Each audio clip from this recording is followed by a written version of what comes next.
जय हिंद दोस्तों, स्वागत है आपका अपना जील क्लासेस पे। जील क्लासेस लेके आया है एसएससी जीडी 2023-24 के लिए इंपॉर्टेंट स्टैटिक जीके जीएस का महाकुंभ। दोस्तों, अगर आप भी एसएससी जीडी 2023-24 की तैयारी कर रहे हैं तो ये क्लास आपके लिए बहुत ही हेल्पफुल होगा। दोस्तों चलिए बिना देरी करते हुए चलते हैं आज का अपना पहला क्वेश्चन पे। दोस्तों पहला क्वेश्चन, मध्यकालीन भारत के प्रसिद्ध संगीतकारों में से एक तानसेन निम्नलिखित में से किस मुगल सम्राट के दरबार में थे। दोस्तों तानसेन जो थे क्या अकबर के दरबार में थे या औरंगजेब के दरबार में थे, या तीसरा ऑप्शन हमारा बाबर के दरबार में, या चौथा ऑप्शन हमारा हुमायूं के दरबार में। दोस्तों जो मशहूर संगीतकार तानसेन थे वो हमारे अकबर के दरबार में थे। दोस्तों आप जानते हैं कि मुग़ल वंश का संस्थापक कौन था, तो मुग़ल वंश का संस्थापक बाबर था और बाबर का पुत्र हुमायूं हुआ, हुमायूं का पुत्र अकबर था। दोस्तों चलिए जानते हैं तानसेन के बारे में कुछ इम्पोर्टेंट फैक्ट्स। दोस्तों तानसेन एक भारतीय संगीतकार और कवि जो हिंदुस्तानी शास्त्रीय संगीतों के लिए उत्तर भारतीय परंपरा में से एक महत्वपूर्ण व्यक्ति थे। दोस्तों उन्होंने अब उनकी ध्रुपद और राग रचनाओं और अन्य सुखद प्रदर्शन के लिए बहुत सम्मानित किया गया था। वह मुग़ल बादशाह अकबर के दरबार में शामिल हुआ जो कला के संरक्षण के लिए बहुत प्रसिद्ध था। दोस्तों तानसेन नवरत्नों में से एक बन गया। नवरत्न दरबार में सबसे प्रतिभाशाली बुद्धिजीवियों और कलाकारों का एक संग्रह था। उनके कौशल को मियाँ मास्टर की उपाधि से सम्मानित किया गया। तो तानसेन के कौशल को किस उपाधि से सम्मानित किया गया, तो दोस्तों मियाँ मास्टर की उपाधि से सम्मानित किया। चलिए दोस्तों चलते हैं आज का हमारा दूसरा क्वेश्चन, निम्नलिखित में से कौन सी हिंदुस्तानी संगीत घराने सभी ख्याल गायिका शैलियों के सबसे पुराना है। दोस्तों सबसे पुराना क्या आगरा घराना है, या हमारा दूसरा ऑप्शन किराना घराना है, या तीसरा ऑप्शन अतरौली घराना, या चौथा ऑप्शन ग्वालियर घराना। तो दोस्तों हिंदुस्तानी संगीत घराने के लिए हमारा सबसे पुराना घराना है ग्वालियर घराना। चलिए दोस्तों ग्वालियर घराने के बारे में कुछ इंपॉर्टेंट फैक्ट जानते हैं। दोस्तों ग्वालियर घराना भारतीय शास्त्रीय संगीत में सबसे पुराना ख्याल घराना माना जाता है। ग्वालियर घराने की स्थापना 19वीं शताब्दी के पूर्वार्ध में हुई थी। दोस्तों मुग़ल बादशाह अकबर के शासनकाल के दौरान ग्वालियर घराना भारत में लोकप्रिय हुआ। दोस्तों मियाँ तानसेन जो है ग्वालियर से आने वाले पहले और सबसे प्रसिद्ध गायिका में से एक थे। चलिए दोस्तों चलते हैं अपना तीसरा क्वेश्चन क्या कहता है, सुरेंद्र नाथ बनर्जी की आत्मकथा के नाम डैश है। क्या पहला ऑप्शन हमारा हिंद स्वराज है, ये नेशन द इन मेकिंग है, या सी ऑप्शन यंग इंडिया है, या चौथा option hits of self culture है। दोस्तों तो सुरेंद्र बनर्जी की आत्मकथा का नाम हमारा अ नेशन इन मेकिंग है। दोस्तों चलते हैं आज का चौथा क्वेश्चन क्या कहता है हमारा चौथा क्वेश्चन, निम्नलिखित में से कौन सा राज्य प्रतिवर्ष कालिदास सम्मान प्रदान करता है। दोस्तों क्या छत्तीसगढ़ कालिदास सम्मान प्राप्त करता है, या मध्य प्रदेश कालिदास सम्मान प्रदान करता है, या तीसरा ऑप्शन हमारा महाराष्ट्र कालिदास सम्मान प्राप्त करता है, या चौथा ऑप्शन आंध्र प्रदेश हमारा कालिदास सम्मान प्रदान करता है। दोस्तों तो इसका सही उत्तर हो जाएगा मध्य प्रदेश हमारा प्रतिवर्ष कालिदास सम्मान प्रदान करता है। चलिए दोस्तों कालिदास सम्मान के बारे में कुछ इंपॉर्टेंट फैक्ट जानते हैं। दोस्तों यह मध्य प्रदेश सरकार द्वारा प्रतिवर्ष दिया जाने वाला प्रतिष्ठित कला पुरस्कार है। दोस्तों इस पुरस्कार के नाम प्राचीन भारत के प्रसिद्ध शास्त्रीय संस्कृत लेखक कालिदास के नाम पर रखा गया है। इसे पहली बार 1980 में सम्मानित किया गया था। पिछले प्राप्तकर्ताओं में से कुछ जो जैसे पंडित रविशंकर, पंडित जसराज, एम.एफ. हुसैन, शंभू मित्रा, हबीब तनवीर, इब्राहिम अलकाजी आदि हैं। दोस्तों चलते हैं आज का पाँचवा क्वेश्चन क्या है। पाँचवा क्वेश्चन, निम्नलिखित में से कौन सा शहर ग्रीष्मकालीन ओलंपिक 2028 का मेजबानी करेगा।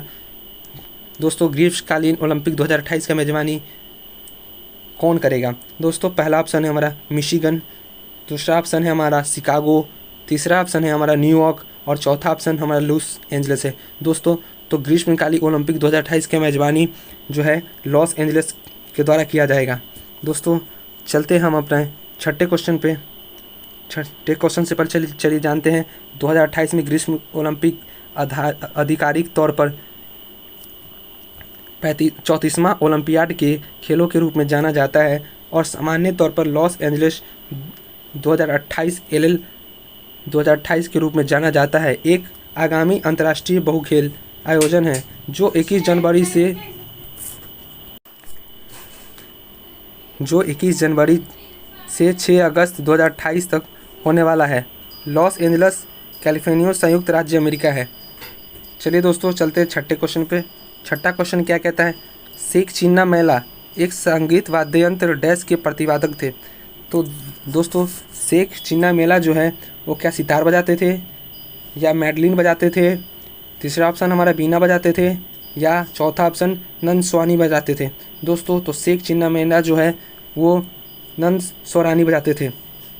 दोस्तों चलते हैं कुछ शेख चिन्ना मेला के बारे में इम्पोर्टेंट फैक्ट जानते हैं। शेख चिन्ना मेला के नाम से लोकप्रिय मौलाना कर्नाटक परंपरा में से एक महान नंद स्वरम वादक थे। उन्होंने वाद्य पर अपने उत्कृष्ट नियंत्रण के माध्यम से गायक शैली की कृतियों का प्रतिपादन और राग आलापन की अपनी असाधारण शैली के लिए उच्च स्थान हासिल किया था। चलिए दोस्तों चलते हैं सातवां क्वेश्चन। सातवां क्वेश्चन क्या कहता है हमारा? आज़ादी का अमृत महोत्सव के हिस्से के रूप में किस मंत्रालय ने अखिल भारतीय नृत्य प्रतियोगिता वंदे मातरम नृत्य उत्सव शुरू की है? दोस्तों आज़ादी के अमृत महोत्सव के हिस्से के लिए किस मंत्रालय ने अखिल भारतीय नृत्य प्रतियोगिता वंदे मातरम नृत्य उत्सव की शुरू की है? दोस्तों क्या हमारा शिक्षा मंत्रालय जारी करेगा या संस्कृति मंत्रालय ने शुरू किया है? तीसरा ऑप्शन है हमारा जनजातीय कार्यालय मंत्रालय ने या चौथा ऑप्शन ग्रामीण विकास मंत्रालय ने। दोस्तों तो ये हमारा अमृत महोत्सव के लिए अखिल भारतीय प्रतियोगिता वंदे मातरम नृत्य उत्सव ये हमारा संस्कृति मंत्रालय द्वारा जारी किया जाएगा। दोस्तों चलते हैं कुछ इसके इम्पोर्टेंट फैक्ट जानते हैं। रक्षा मंत्रालय और संस्कृति मंत्रालय ने भारत की आज़ादी के 75वें साल पूरे होने के उपलक्ष्य में आज़ादी का अमृत महोत्सव के रूप में वंदे मातरम नृत्य उत्सव अखिल भारतीय नृत्य प्रतियोगिता शुरू की है। The man who the elephant dance by Kurien dash की ऑडियो आत्मकथा है। चलिए दोस्तों आठवां क्वेश्चन है हमारा the man who made the elephant dance by Kurien की ऑडियो आत्मकथा है। दोस्तों ये हमारा एम करुणानिधि पहला ऑप्शन है। दूसरा ऑप्शन है डॉक्टर वर्गीज कुरियन। तीसरा ऑप्शन है टेमसुला आओ और चौथा ऑप्शन है हमारा सौरभ दुग्गल। दोस्तों the man who made the elephant dance by Kurien के ऑडियो आत्मकथा का आंसर हो जाएगा डॉक्टर वर्गीज कुरियन। चलिए दोस्तों चलते हैं नौवां क्वेश्चन पे। नौवां क्वेश्चन क्या कहता है हमारा? नौवां क्वेश्चन प्रथम कथक शिक्षक ईश्वरी प्रसाद के वंशज के रूप में किसे जाना जाता है? प्रथम कथक शिक्षक ईश्वरी प्रसाद के वंशज के रूप में किसे जाना जाता है? दोस्तों इस पहला ऑप्शन हो जाएगा समूप महाराज। दूसरा ऑप्शन है हमारा गोपी कृष्णा। तीसरा ऑप्शन है लच्छू महाराज और चौथा ऑप्शन है बिरजू महाराज। तो ईश्वरी प्रसाद के वंशज के रूप में किसे जाना जाता है? तो वो है बिरजू महाराज। बिरजू महाराज को ईश्वरी प्रसाद के वंशज के रूप में जाना जाता है। चलिए पंडित बिरजू प्रसाद के बारे में कुछ इंपॉर्टेंट फैक्ट जानते हैं। दोस्तों पंडित बिरजू प्रसाद पहले ज्ञात कथक शिक्षक ईश्वरी प्रसाद जी के प्रत्यक्ष वंशज है। श्री ईश्वरी प्रसाद जी इलाहाबाद के हंडिया तहसील के मिश्र ब्राह्मण से थे। ऐसा कहा जाता है कि भगवान कृष्णा ने उनके सपने में दर्शन दिए और उनसे कथक नृत्य को फिर से स्थापित करने के लिए कहा। कथक भारतीय संस्कृतीय नृत्य के 8 प्रमुख रूपों में से एक है। यह उत्तर प्रदेश के शास्त्रीय नृत्य है। चलिए दोस्तों चलते 10वां क्वेश्चन। 10वां क्वेश्चन है हमारा गेंद को छेद में डालने पर स्कोर किस खेल में निर्भर करता है? गेंद को छेद में डालने पर स्कोर किस खेल में निर्भर करता है? दोस्तों क्या हॉकी में गेंद में छेद में डालने पर निर्भर करता है या बेसबॉल में निर्भर करता है हमारा तीसरा ऑप्शन स्क्वैश में निर्भर करता है या चौथा ऑप्शन गोल्फ में। तो दोस्तों गोल्फ आप जानते होंगे, गोल्फ में एक होल में बॉल को डाला जाता है जिसके बाद उसका स्कोर का काउंटिंग किया जाता है। दोस्तों चलते हैं 11वां क्वेश्चन क्या है हमारा।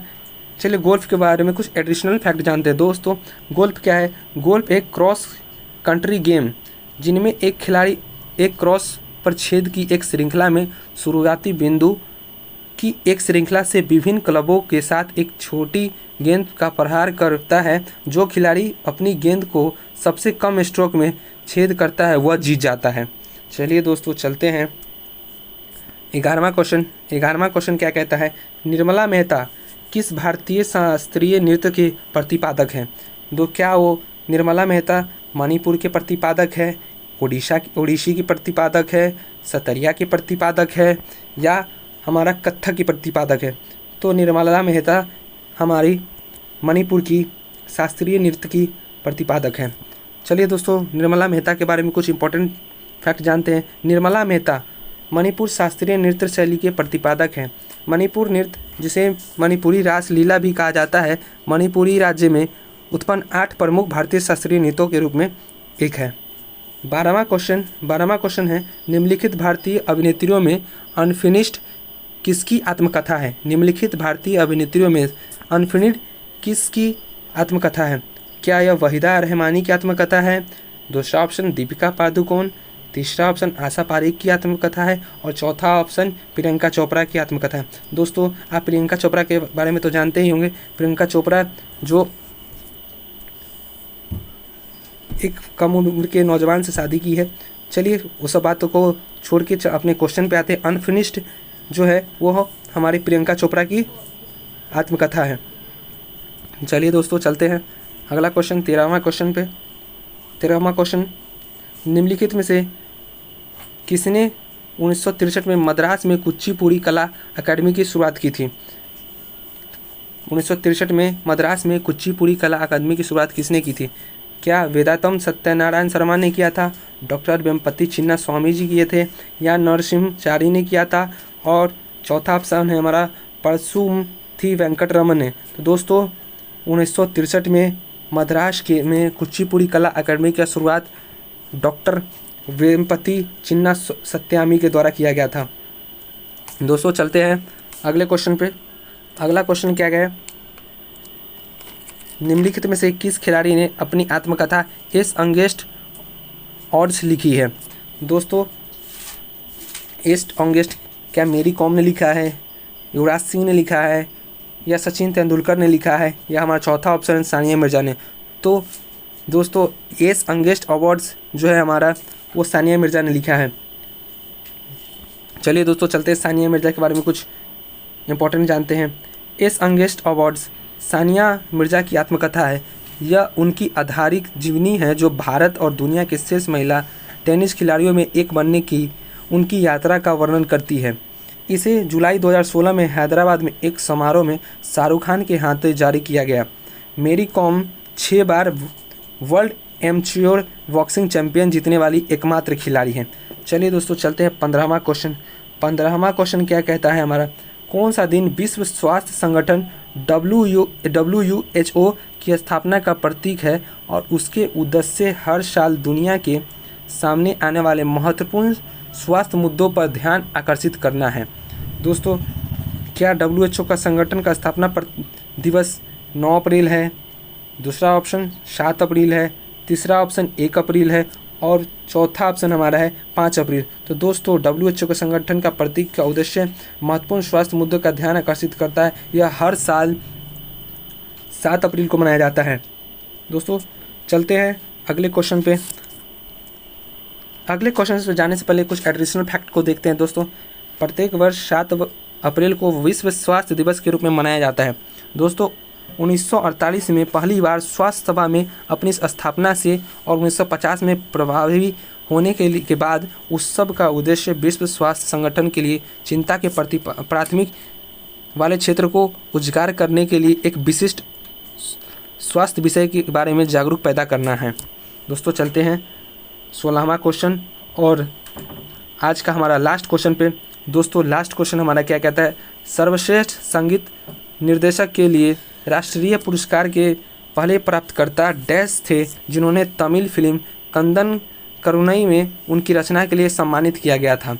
दोस्तों सर्वश्रेष्ठ संगीत निर्देशक के लिए राष्ट्रीय पुरस्कार के पहले प्राप्तकर्ता डैश थे जिन्होंने तमिल फिल्म कंदन करुणई में उनकी रचना के लिए सम्मानित किया गया था।